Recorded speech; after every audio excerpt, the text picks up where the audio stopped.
हमारे चैनल को सब्सक्राइब कर बेल आइकन जरूर दबाएं। नमस्कार। जय तंत्र मंत्र केंद्र में मैं आप सबका हार्दिक स्वागत एवं अभिनंदन करता हूं।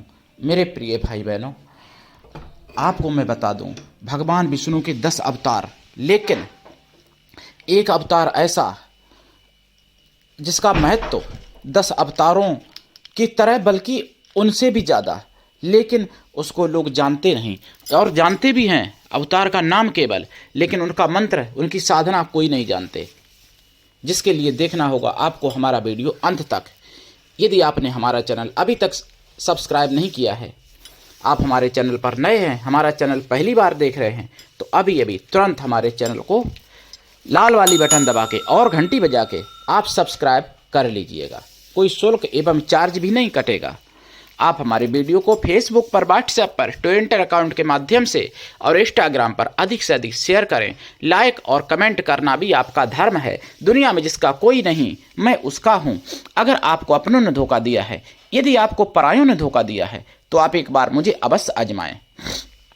हमारा मोबाइल नंबर है 9305 63 71 73। मेरे प्रिय भाई बहनों, यदि हमारे कमेंट बॉक्स में कोई चोर फ्रॉड अपना नंबर छोड़ता है, ऐसे नंबरों पर आप संपर्क बिल्कुल ना करें, सावधान रहें। यदि आप ऐसे नंबरों पर संपर्क करते हैं, आपके साथ ठगी धोखाधड़ी कुछ भी होता है, उसके जिम्मेदार आप स्वयं होंगे। चैनल आपकी कोई भी जिम्मेदारी नहीं लेता, क्योंकि मैंने अपना नंबर बोल के बताया है 9305 63 71 73। इस नंबर के सिवा मैंने कोई दूसरा नंबर नहीं दिया है। मैं राष्ट्रीय अध्यक्ष कृष्णा दल आप सबसे निवेदन करता हूं, यदि आप मानवतावादी हैं, यदि आप अध्यात्मवादी हैं, यदि आप सनातनी हैं, आप देश विदेश में, विश्व के किसी भी कोने में रहने वाले, आप हमसे अवश्य जुड़ें, हमारे संगठन में सदस्य बने। अगर आप में योग्यता हुई तो मैं आपको पदाधिकारी भी बनाऊंगा अपने संगठन में। मैं अपने चैनल के माध्यम से आयुर्वेदिक ज्ञान, ज्योतिष शास्त्र का ज्ञान, तंत्र मंत्र, तीज त्योहार, सत्संग, प्रवचन, सत्संग और कीर्तन, भजन इत्यादि सभी कुछ चैनल पर देता हूं और दे भी चुका हूं, आगे भी देता रहूंगा। मेरे प्रिय भाई बहनों, देखिए, आज बात करता हूं भगवान के अवतार की, जिसका जो अवतार भगवान विष्णु का, जिनका नाम है शालिग्राम। शालिग्राम, आपने ठीक सुना, शालिग्राम। वृंदावन में तो शालिग्राम का भोग लगा के ही लोग ज़्यादातर भोजन करते हैं। शालिग्राम या लड्डू गोपाल, राधा कृष्ण, वो बात अलग है, लेकिन भोग तो लगाते ही हैं। लेकिन शालिग्राम, शालिग्राम ना जाने भारत में कितनी जगह शालिग्राम और तुलसी का विवाह प्रतिवर्ष मनाया जाता है। कितने घरों में मनाया जाता, कितने मंदिरों में मनाया जाता होगा। और तुलसी के पास शालिग्राम रख के ना जाने कितने लोग पूजा करते होंगे। लेकिन शालिग्राम का कोई मंत्र अभी तक तो मैंने नहीं सुना कि कोई जानता होगा। शालिग्राम का मंत्र हो सकता है कोई जानता हो, मैं ये नहीं कह सकता कि नहीं कोई जानते हैं। मेरे पास है तो किसी और के पास भी हो सकता है, लेकिन अभी तक मैंने यूट्यूब पर भी शालिग्राम का मंत्र कहीं नहीं मिला मुझे। तो शालिग्राम और भगवान विष्णु के जैसे अवतार हैं, 10 अवतार लोग कहते हैं, 10 अवतार 10 अवतार। 10 अवतारों में मत्स्य भगवान और 12 भगवान नरसिंह भगवान की भी गिनती है। लेकिन शालिग्राम जितनी पूजा इन अवतारों की लोग नहीं करते, उतना नहीं करते। नरसिंह भगवान की कोई लोग ऐसे होंगे जो पूजा करते होंगे, हर व्यक्ति तो नहीं करता। लेकिन शालिग्राम की प्रति गांव में शायद कोई मिल जाएगा। नरसिंह भगवान का मंदिर जरूर नहीं कि हर जिले में होता हो, लेकिन शालिग्राम का ऐसा कोई जिला नहीं होगा भारत में, हिंदू धर्म में, जो जहाँ हिंदू हैं भारत के जिलों में, ऐसा कोई जिला नहीं होगा जहाँ शालिग्राम का कोई पूजा करने वाला ना हो। पूरे जिले में शालिग्राम की पूजा करने वाले जहाँ हिंदू गांव हैं, तो गांव में 1-2 तो मिल ही जाएंगे गांव, और शहर में 10, 20, 50, 100 और कहीं 1000 भी मिल सकते हैं, 10,000 भी मिल सकते हैं जो शालिग्राम का भोग लगाते हैं। कोई हफ्ते में 1 बार, और अधिकांश लोग डेली शालिग्राम का भोग लगाते हैं, तब भोजन करते हैं। जो भक्त लोग हैं उनकी मैं बात कर रहा हूँ, वैसे तो जो नहीं है उनकी तो क्या कहूँ। जो नाम से हिंदू हैं और उनका काम ही नहीं हिंदू का है तो वो हिंदू थोड़ी हैं। जो हिंदू हैं उनकी बात कर रहा हूँ। तो मेरे प्रिय भाई बहनों, सालिग्राम की कभी आपने कोई साधना देखी? सालिग्राम से आपको सब कुछ प्राप्त हो सकता है। सालिग्राम तुलसी माता के चरणों में कैसे आ गए थे? ये आपने जिन लोगों ने शिव पुराण पढ़ा होगा या जिन लोगों ने तुलसी के बारे में नहीं, जो जालंधर की कथा है, जालंधर और वृंदा की कथा जिन्होंने देखी होगी या पढ़ी होगी किसी भी पुराण में, तो उनको पता होगा कि तुलसी के चरणों में सालिग्राम कैसे आ गए और तुलसी की उत्पत्ति कैसे हुई। ये सारी बातें हैं। यहाँ पे बताऊंगा तो बहुत लंबा हो जाएगा। ये भागवत में जब करता हूँ तब सुनाता हूँ ये कथा। तो सालिग्राम देखिए, लक्ष्मी भगवान के चरणों में और भगवान तुलसी के चरणों में, और तुलसी से विवाह भी होता है सालिग्राम का।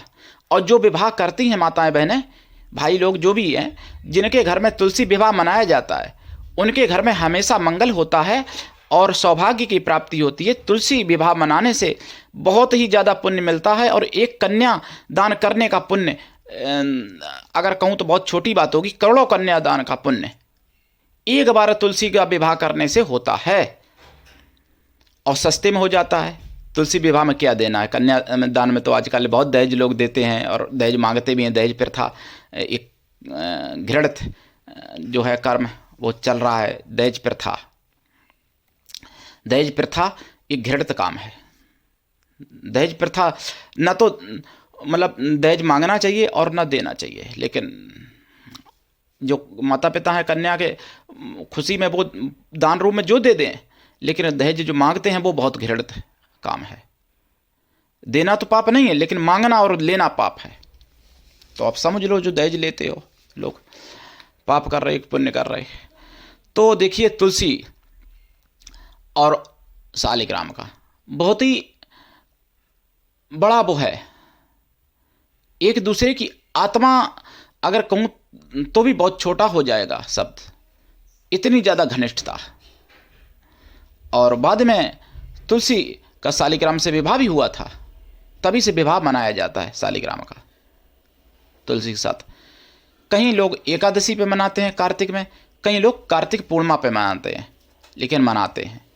तो देखिए, सालिग्राम भगवान की साधना से आपको अपार धन धान्य, अपार ऐश्वर्य, अपार सुख सौभाग्य, अपार समृद्धि, सर्वत्र विजय, मन चाहा विवाह, अगर विवाह हो गया तो मन चाहा प्रेम जीवन पर्यंत पति पत्नी में, घर में सुख शांति, समृद्धि, पुण्य, आरोग्यता, तेज, ओज, बल, बुद्धि, विवेक, धर्म, अर्थ, काम, मोक्ष सब कुछ देने वाला है सालिग्राम और तुलसी का विवाह।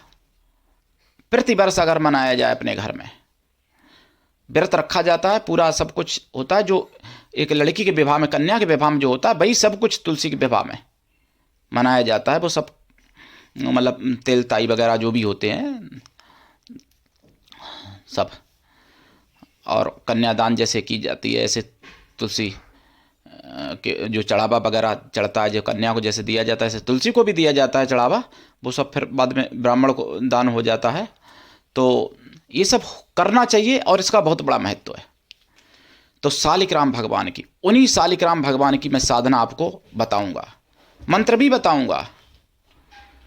तो सालिग्राम भगवान की साधना करने से आपको सब कुछ मिल सकता है। इनकी साधना कब करें? देखिए, अगर कार्तिक माह में इनकी साधना की जाए शुरू तो ज़्यादा अच्छा है, और नहीं तो साल के 12 महीना में किसी भी महीने में आप साधना कर सकते हैं सालिग्राम की साधना।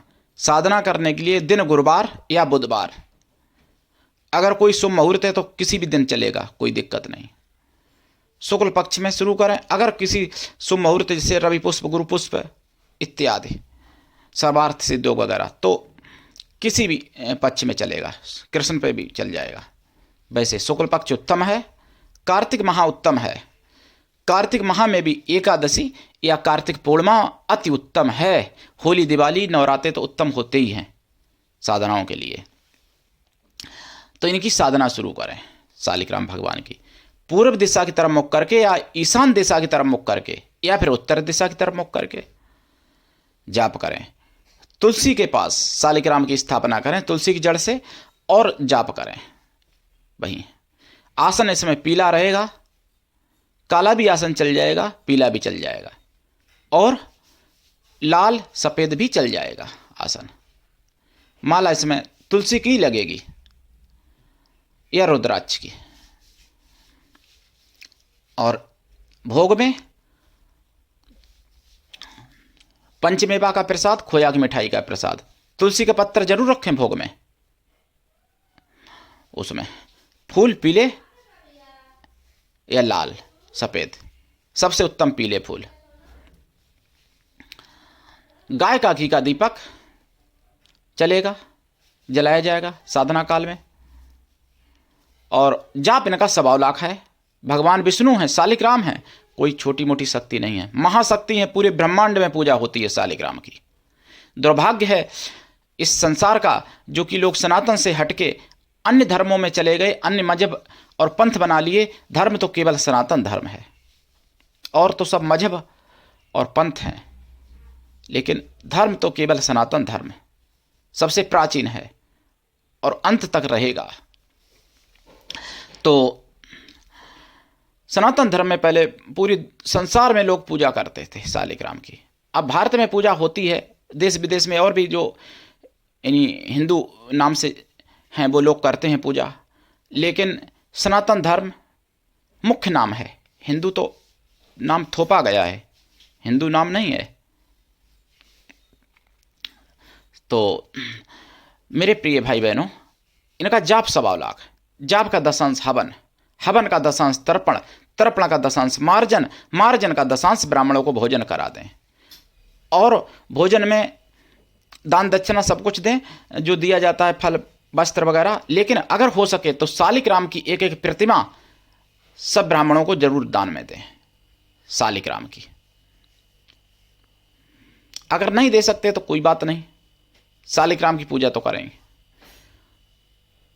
इससे सालिग्राम की साधना में आपको पूर्ण सफलता मिलेगी और सब कुछ मनोरथ पूर्ण होने लगते हैं। सालिग्राम का ये सोचो कि जब भोग लगा के केवल भोजन करने से सब कामनाएं पूरी होती हैं, पुण्य मिलता है, तो जो सालिग्राम की साधना कर लेगा, मैं तो कहता हूं कि उसके करतल सभी सिद्धियां हो जाती हैं, उसके मुट्ठी में सभी सिद्धियां हो जाती हैं। मेरा मानना ऐसा है सालिग्राम की साधना से।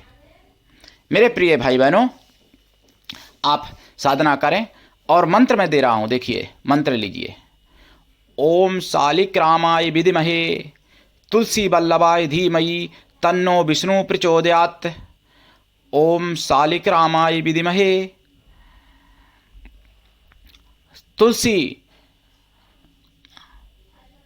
स्वामिये विद्महे तन्नो हरि प्रचोदयात्। और ओम मंत्र है ओम सालिग्रामाय विद्महे तुलसी पतये च धीमहि तन्नो विष्णु प्रचोदयात्। 3 मंत्र ये हो गए। चौथा मंत्र ओम ह्रीं क्लीं श्रीं सालिग्रामाय नमः। और एक मंत्र है 5वां ओम श्रीं भगवते सालिग्रामाय नमः। इस तरीके से 5 मंत्र मैंने आपको दिए। इनमें से कोई भी मंत्र की आप दीक्षा लेके जाप कर सकते हैं। बिना दीक्षा के कभी कोई साधना सफल नहीं होती है। दीक्षा लेने का पूरा विधि विधान आना चाहिए, नहीं तो हर दीक्षा का हर प्रकार का महत्व तो अलग अलग होता है सभी दीक्षाओं का, और सभी दीक्षाओं का विधान भी अलग अलग होता है दीक्षा देने का। और भगवान के किसी भी अवतार में तुलसी का पत्र जरूर रखें अगर भोग लगाते हैं, उस अवतार की पूजा करते हैं तो आज के लिए इतना ही। धन्यवाद। जय श्री राम, जय सालिग्राम भगवान की, जय तुलसी माता की।